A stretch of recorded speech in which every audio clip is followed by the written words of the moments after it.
నమస్తే అండి యూట్యూబ్ ప్రేక్షకులకు. శాశ్వత వశీకరణ గురించి తెలుసుకునే ముందు మా యొక్క ఛానల్ని వెంటనే సబ్స్క్రైబ్ చేసుకోండి.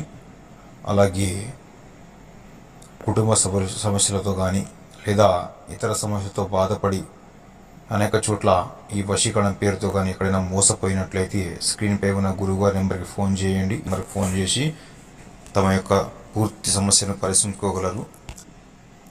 శాశ్వత వశీకరణం దేనికంటే భార్యాభర్తలకు కానీ ప్రేమికులకు కానీ తక్షణమే మార్పు వచ్చేలా చేస్తుంది. దీనికి 3 రోజుల్లో పూర్తిగా ఫలితం వస్తుంది. ఇద్దరి ఫోటోలు ఇద్దరి పేరు పంపించినట్లయితే అమ్మవారి పాదాల చేత పెట్టి పూజ చేయడం జరుగుతుంది. వీడియోలో వచ్చే మోసాలను గమనించండి. అక్కడ ఇక్కడ చేయించుకొని మోసపోయామని చాలామంది ఫోన్ చేసి అడగడం జరుగుతుంది. కాబట్టి ఖచ్చితమైన వశీకరణం కానీ మీకు కావాల్సి వస్తే గురుగారికి ఫోన్ చేయండి. టైం పాస్కి మాత్రం ఫోన్ చేయకండి నాన్న. మీకు మా వీడియో నచ్చినట్లయితే లైక్ చేయండి, షేర్ చేయండి, సబ్స్క్రైబ్ చేయడం మాత్రం మర్చిపోకండి.